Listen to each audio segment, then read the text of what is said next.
There we are, ladies and gentlemen. What's going on? It's James from Offside jumping on here with the Leafs weekender. Got the lights going a little bit better this week. What's happening? Hey, the Leafs week that was absolutely chef's kiss for me. Soup du jour, if you will. Why do I say that? What did we play out this week? I said to start the week, the Leafs would start Campbell against Tampa and pick up a victory. Ching. I said they would play Shalgren against the Florida Panthers. Well, we almost got the victory. We'll get to that one in just a minute. But they did play Shalgren. Then against Dallas, they would play Jack Campbell again and pick up another victory. They did. Ching. And of course, I did say they lose against the Florida Panthers. And then Montreal, I said they would again go to young man Shalgren between the pipes. And my, oh my, was he great last night. But he picked up the victory. So let's rack it up. Got the starting goaltenders right and went perfect on the week for the prediction. The Leafs almost messed it up by winning against those Florida Panthers. And if I told you at the beginning of last week that we would go into a game against Tampa, Florida, and Dallas, and we would come out with a possible 5 or 6 points, you would have looked at me and laughed. But that's what we did, Leafs Nation. We are turning it up at the right point. So what do you think of the week that was? For me, I look at this and say it was a measuring stick week for the Toronto Maple Leafs. Beating the Tampa Bay Lightning soundly, being able to get to a 5-1 lead on a back-to-back with a young goalie and then a cold goalie coming in, all the hoopla that happened there with Jake Muzzin also coming back in. Say what you will, it's great that he came back, but at the same time, the Toronto Maple Leafs had to jumble up their defense core. So what happens there? Well, then you have players who are playing at a position, guys who are playing with new partners, et cetera, et cetera. Let's go down the list for that game.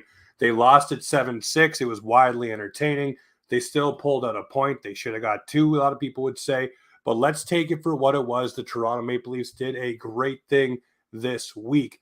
Out of a possible 8 points, you pull out 7. You're comfortably in the second place in the Atlantic. And now you're waiting to see, is it Tampa? Is it Boston? Will they catch you? Won't they catch you? And that's where we swing in to the week that will be for the Toronto Maple Leafs. Hey, we're live. You can't do nothing with a mute button. All right. So we start this week off. We have 4 games yet again. You look at it like this. The Toronto Maple Leafs are going to take on the Buffalo Sabres, the resurgent Buffalo Sabres, who are doing wonderful things with guys like Tage Thompson. And let me tell you this right here. The Toronto Maple Leafs, they are going to want to turn the script, flip it if you will, against the Buffalo Sabres on Tuesday night. And why do I say that? They were kind of embarrassed in that outdoor game. They lost it. It was a game they really wanted to have, and they weren't able to pull it off. Austin Matthews, obviously, with that cross-check to the head as well. We'll see what happens there with Rasmus Dahlin, if there's anyone answering the bell at that game. But it did get a little chippy. But the Toronto Maple Leafs, much like they just served the Montreal Canadiens on the weekend, they are going to want to get that one back. They're going to want to play a solid game against the Montreal Canadiens of the Buffalo Sabres and beat them. They want to get this one under their belt and keep it rocking, keep it rolling. You move on for the week here. I'm saying they get the W there. I'm saying Campbell starts Tuesday against the Sabres. Then you got Ovi and the Washington Capitals. Obviously, there's a lot of hoopla around the Washington Capitals with Alex Ovechkin and everything going on within the world. We'll focus it only on hockey right here, but we do stand with Ukraine, so that is not even a thing. By the way, shout out to Fresh Prince, by the way. The new shirts are here. The Scotian limited lid, beautiful, loving it, blue and white, of course, because you know why. We're Maple Leafs around here. So back to the Capitals game. Looking for the Toronto Maple Leafs. This one here, I think, is going to be up in the air for the Leafs. And the reason why I say that is I do think with the final games coming up here, you're going to see different lines, different defense pairings, and things happening with the Leafs. I think Sheldon Keefe is going to put things into a blender and really mix it and match it to see who plays with who and what does with what, because the big thing here for the Toronto Maple Leafs is you need to be able to have continuity throughout your lineup if someone drops out. So the Washington game, you may see different things where it is a bigger build of an opponent. And I definitely want to see the penalty kill get back on track against a guy like Alex Ovechkin, where the whole league has a problem shutting this guy down. Also book it. This game right here against the Washington Capitals, this will be where Austin Matthews hits number 60 right in front of Ovi. What better spot to do it? What better hype, I guess you could say, for the game to see a 60-goal man against the guy who has been scoring so prolifically throughout his entire career, even into the later years. Right there, that is the cherry on top. Then we move on. We have the Ottawa Senators, and I say trap game all over it. It's Saturday night. It's hockey night in Canada. It's the Leafs. It's the Battle of Ontario.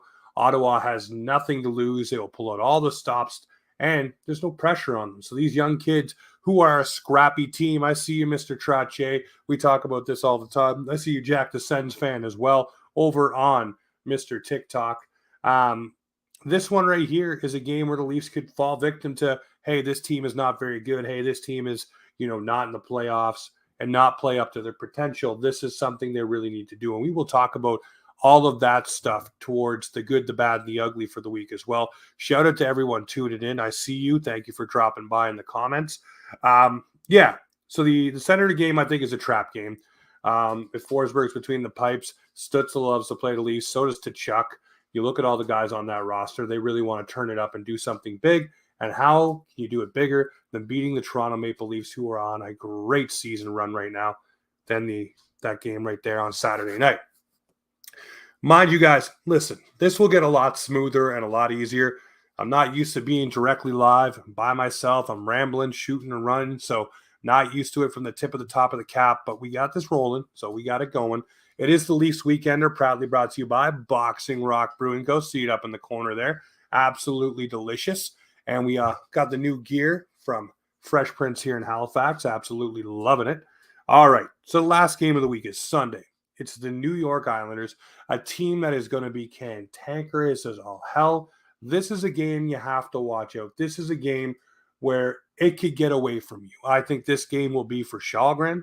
I think that this game right here for the Leafs is going to mean something because you're still going against Lou Lamoriello. You're still wanting to beat the New York Islanders because that's who you're measured against, even though they're not going to the postseason this year. This is still a team that you really want to give your best against because you want to say, hey, you were wrong about our organization. You were wrong to not be a part of it, not to stick around, et cetera, et cetera, et cetera. And us getting John Tavares was the right move, even though everyone in your organization seems to think it's the wrong one.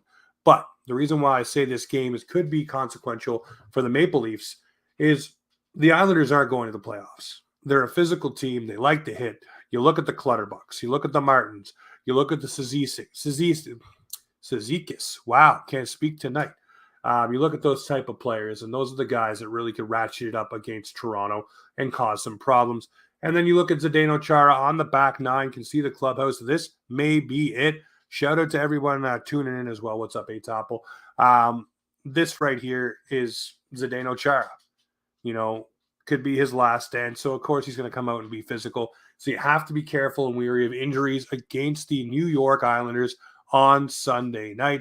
That could be a problem. So you look at the week that will be for the Toronto Maple Leafs. We nailed it. We knocked it out of the park last week. We got everything right. We named the starters. We named the victories. We named the losses. So let's stack it up here. I'm saying Tuesday night, victory for the Leafs. Campbell starts. We'll see what happens there. On Thursday, Campbell starts. Capitals. I say this one's a coin flip. I think the Capitals get the better of the Maple Leafs on Thursday night. Just a gut feeling here. I really hope the power play can start turning it around. We'll talk about that in a little bit. Saturday night, hockey night in Canada, trap game against the Ottawa Senators. I think Källgren starts. I'm walking back what I just said. I think Källgren starts against the Sens, and the Leafs do pick up a victory, but it will be a sloppy kind of game, I figure, against the Ottawa Senators, who always bring it's the Battle of Ontario. Let's have a little fun with that. Sunday night against the New York Islanders. If the Leafs come out to play and treat it like a team that knows how to go to the conference final, talking about the New York Islanders, they will win this game. If they come out and think it's a team that's missed the playoffs and is not focused and ready to go on a run, they will not win this game. So you need to come and bring your full 60. I'm thinking this week for the Leafs, not trying to be a Debbie Downer, I'm thinking it's 2-2 for the Toronto Maple Leafs this week. A victory against the Sabres to avenge the outdoor loss, a loss to the Capitals, a victory over your provincial rivals in the Ottawa Senators, and then a loss probably in overtime to the New York Islanders on a back-to-back on Sunday night. Not ideal, but it's what we we think will happen around these parts. So now let's park some time. We'll call it the good, the bad, and the ugly of the week. So the good, Auston Matthews breaking the single season goal record for the Toronto Maple Leafs. Absolutely amazing. He is passing Squid, getting it done. I mean, what's the limit here on this guy? Is he going to get 60? Is he going to get 65? Is 70 a far cry? He really wants to carry this team. One thing about Matthews, too, a lot of coaches, and you can even factor Babcock into this one, have said the more you play defense, the more you get the puck on your stick. And Matthews is learning that this year, stripping guys, taking the puck, leaning back in the D zone, making sure he collects it, blocking shots, doing all of those little things that help grow your game. And dare I may say, he is acting like the man who just announced his retirement this week, Ryan Getzlaf. The physical play from Auston Matthews is also stacking up. He's starting to learn to use that bigger frame and get himself and interject himself into situations that call for the physicality. Now, the bad this week, the power play and the penalty kill seem to be tailing off for the Toronto Maple Leafs. You look at the power play and you say, okay, this team has some of the best shooters, some of the best passers. And what do? They elect to try to go for the pretty play. When their power play is clicking, they either get it to the shooter that is Auston Matthews or Mitch Marner, or they fling it to the front of the net and they let someone crash and bang in there and either flick it back to one of those two, or the person in front of the net tips it or pots that goal. They've gotten away from it. They're going back to passing around the puck. They're going way too many passes, one too many, and it's leading to chances the other way. Same thing with the penalty kill. The penalty kill has been so good at scoring shorthanded goals. Now they're looking for it. Now you've seen what happens. They've been burned a couple of times because they're looking for that offensive jump opposed to shutting down the other team's best players. They're now hoping that they're going to get a chance to score when the bread and butter should be to shut down what is happening in your zone. And if those chances materialize, yes, take them. We all love to see a shorthanded goal. The Leafs lead the league in it. But if you start tipping your hand to that's what you're going to be doing, teams are going to game plan around you, and they're starting to do that now. So Toronto really needs to wrap that up. And now the ugly. The ugly, Sheldon Keefe touched on it. He didn't dive too deep into it, but he said it's something that the team is going to work on, and I want to see it this week. It's playing with a one-goal lead. What do we know about the playoffs? Leads are usually tight. They're usually 1 or 2 goals, and you don't want to give Mo back to the other team, especially if you're on the road. So the Leafs in these last 9 games really have to put a focus on winning 3-2, 2-1, 1-0 kind of games down the stretch. And Sheldon Keefe, like I said, he alluded to it, saying that's something that they wanted to work on. They felt they came alive with that against the Montreal Canadiens. They did allow a 3-2 goal. I think they would have allowed it or would have liked to stay 3-1. I know, throw all your jokes in here, folks. But that's where I think they would have wanted that game to stay, is a 3-1 game. But they did hold on for the 1-goal lead victory. And I think that's what Toronto really wants to get in the mindset of doing, clogging up the lanes, making it difficult for teams, not just trying to wing it down the ice and get an empty net goal. And to boot, the Toronto Maple Leafs in the last minute there were on a penalty kill as well. Pardon me, guys. And that right there, made it a little bit more difficult for them to do what they needed to do. But they got the job done in front of Källgren. And tip of the cap to him, by the way. Källgren absolutely playing lights out, doing what he needs to do to get to the Toronto Maple Leafs and get them done. So now the other part of this thing that we have here, we just go around a little bit, around the league and around some other stuff around the Maple Leafs. Want to do a tip of the cap to one, Mr. Ryan Getzlaf. Watched him play forever. Watched him, I think it was out at a club, watched him win the Stanley Cup with the Anaheim Ducks back in 2007. You watch him and Corey Perry come in the league and get sent down to the minors. It's a tell. It's, you don't need to be worried about going down there to grow your game. And him and Corey Perry came back to the NHL and lit it on fire, did what they needed to do. And he's had a great career being a captain of the Anaheim Ducks. I would have loved to seen him come over to the Maple Leafs in a deadline deal last year or this year. I know another veteran kind of guy, but Getz is a guy that you definitely want on your squad. So tip of the cap to him for the career. We love you, Getzy. Great career there. Next thing for me, the Matthew Knies situation for the Toronto Maple Leafs. I get that everybody's very excited for this guy. He looks like a very good power forward.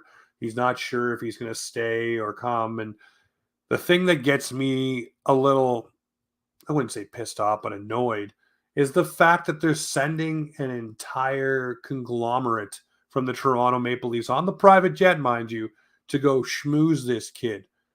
If you need to be schmoozed into playing with Austin Matthews and Mitch Marner, Willie Nylander, John Tavares, and the likes on defensive like Mark Giordano and Morgan Riley and Jake Muzzin, the list goes on of great players on this team.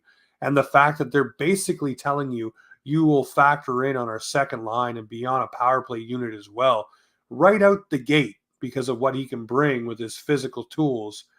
And you have to think about it. You have to be schmoozed to come here. Matthew Knies, stay in university. Stay there and play there another year because this ain't for you. If you're not excited by the prospect of what this team may be able to do, and I understand that you may want to go do something big with your school, go on that Frozen Four run again, but nothing's assured there right now. The assurance right now is the Toronto Maple Leafs are making the playoffs. The assurance is that they are going to allow you to lace up and play for this team, possibly play on the second line and be on the power play. That is what they are going to allow you to do. The fact that they're sending Austin Matthews, John Tavares, Brendan Shanahan, Kyle Dubas, and Sheldon Keefe to go meet this kid.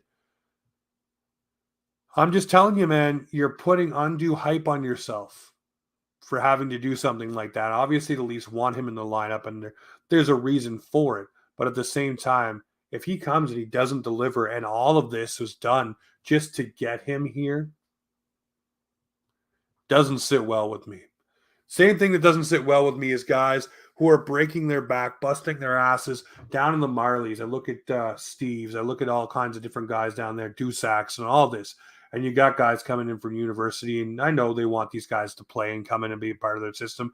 But Nick Abruzzi, you're going to tell me just because he went far with his team in the playoffs and university that he deserves a chance over the guys down in the Marlies who've been busting their bags all year, who probably may have a leg up because they've been playing against better and bigger competition. Just saying. Same thing with Matthew Knies. Love to see him come in. Love to see him do well. And he may just be that next big prototypical power forward the Maple Leafs get, and you hit a home run here. But at the same time, there's guys down there that I think deserve a crack too. And it's a kind of shot across the mouth, a slap across the mouth, if you will, a bad taste to bring these guys in. I think sometimes Nick Abruzzi hasn't looked completely out of place, but he's been physical off the puck or battled off the puck a few times. I don't know. I know they're looking for a certain mix. I don't know if he's in that mix, but they probably guaranteed him some playing time, so he definitely has to have it done. So that didn't sit too well with me, but at the end of the day, it is what it is. Something I didn't get to talk about last week was the Jay Beagle and the Troy Terry and the Zegras situation that happened. I'm going to put it to you like this. I didn't get to talk much about it. I got to talk a little bit on the live on TikTok the other day, but here's what it is. I think the cross-check to Zegras for digging when it was 5-0, that happens 100 times a game. That you sweep aside and say that is what it is. Was it crappy? Yeah, he'll take his 2 minutes and away you go. Happens all the time. Players do it all the time. You clear the front of the net, little skirmishing first. Where I have a problem is Jay Beagle feeding a guy, bashing in his face, and the guy isn't swinging back on him. And he's trying to say that he feels intimidated. He feels for his life. It's fight or flight at that moment. I think you need to understand what you're doing. And Jay Beagle isn't a big fighter, by the way, folks. But at the same time, that situation there, you got to read the room. You got to understand who you're going up against. And you're going to tell me you couldn't look and see who you're grabbing and who you're filling in? He didn't even punch you. He grabbed you. At the same time, your mitts were off and you're filling somebody in because you were pissed off. I think something should have been done, even if it's just a hearing. He doesn't need to be suspended, doesn't need a fine, but just give him a hearing and say, listen, this crap doesn't belong in our game. Fighting happens. That is part of the game. But the crap that happened with Jay Beagle, that is absolutely unacceptable, ridiculous, disgusting, and will not and should not be tolerated in the NHL. And like I said, I have no problem with the little cross check. No problem at all. That little cross check, that happens 19 to 20 times a damn game. You know, guys get penalties, guys don't. You look at Sherrod on Matthews, Weber on Matthews. You look at McDavid taking abuse in front of the net. That stuff happens. The problem was the dropping the mitts and filling in a 30-goal scorer's face and not letting up. And the repercussion to that is, and I talked about this on the weekend too, the repercussions across the league now are linesmen aren't going to let guys go because now the linesmen in that game have a black eye on the sport because they didn't jump in and interject and get that stuff done and cut it off. You know, without cutting that off, now linesmen are going to jump in way quicker than they would before and interject and stop a fight before it becomes anything else. You know, and that's the problem now because now they're all going to be worried a skill guy or some guy is going to get his face filled in, and you're not going to get a Wayne Simmons allowed to fight. You're not going to get a Kyle Clifford allowed to fight because what's going to happen now is the linesman will be in there so quick that it won't even get a chance to materialize because of that one situation, and everyone is now hypersensitive to that situation. That's what sucks. It just blows my mind, man. Jay Beagle, you know, that was a trashy play. The cross check, everybody can live with that. The second part, gross, disgusting. And like I said, should have threw him in to the office and say, hey, this has got to be talked about. All right. We're almost 30 minutes in. We're 22 minutes in. This one's going to be a little bit shorter tonight. Been a long week here on the offside side of things. I'm going to try to make sure we get an episode in this week as a regular podcast. This is the Leaf Weekender, proudly brought to you by Boxing Rock Brewing Co. And, of course, our friends over at Fresh Print. Beautiful merch. Love it. We're going to get to the fun part of the show here. That is, whoa, going to need some music for this. The Boxing Rock Brewing Co. Right there. Boxing Rock Brewing Co., the bearded blue warrior of the week for the Toronto Maple Leafs. I want to start getting suggestions of who you think the bearded blue warrior for the week should be. It's hard to talk with this thing with your mouth in the hole, but I think this week it's got to be one guy only. The bearded blue warrior for this week is Auston freaking Matthews. And why do I say that?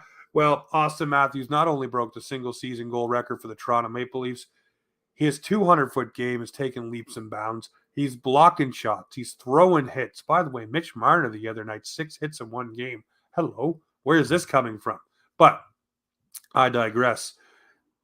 Auston Matthews is growing his game. He's doing what he needs to do to get bigger, stronger, better, faster, and he's scoring goals like there's absolutely no tomorrow. So for that reason and that reason alone, he is the Boxing Rock Brewing Co.'s bearded blue warrior of the week. Shout out to Auston Matthews. Your beard's in the mail, Matty. All right, so this is the Leafs Weekender. We have a little fun. Sunday nights, we wrap up the Leafs week that was. We talk about the week that will be. So let's break it down one more time. Last week, we called it to a T. I said on the first game for Tampa, Campbell would start, the Leafs would win. They did. I said they would lose to the Florida Panthers. They definitely did. They dropped the ball. They lost. They had the 5-1 lead. Everybody makes their joke, but I still called Shalgren and a loss against the Florida Panthers. Then you go against the Dallas Stars. I said Jack Campbell would start and the Leafs would win. Cha-ching, you're in. Then against the Montreal Canadiens, I again said Shalgren will start, and I said the Leafs would win. So last week we went perfect. This week, fans, you may not like me, but I have them beating the Buffalo Sabres with Jack between the pipes. I have them losing to the Washington Capitals with Shalgren between the pipes. I have the Leafs beating the Battle of Ontario, the Ottawa Senators on Saturday night with Campbell between the pipes. With Shalgren between the pipes. And then Campbell against the Islanders, and they will lose yet again. Hey, I'm saying the Leafs go 2-2 this week. You can't be perfect every week. But last week, we got a possible 7 of 8 points. We will take it. What do we get this week? I'm saying we're going 50-50. Shout out to everybody tuning in. The chat's lighting up. I'm loving it. Appreciate everybody stopping by. this has been the Leafs Weekender for this week. This will get better as we go along, but we are proudly brought to you by Boxing Rock Brewing Co. up in the corner there.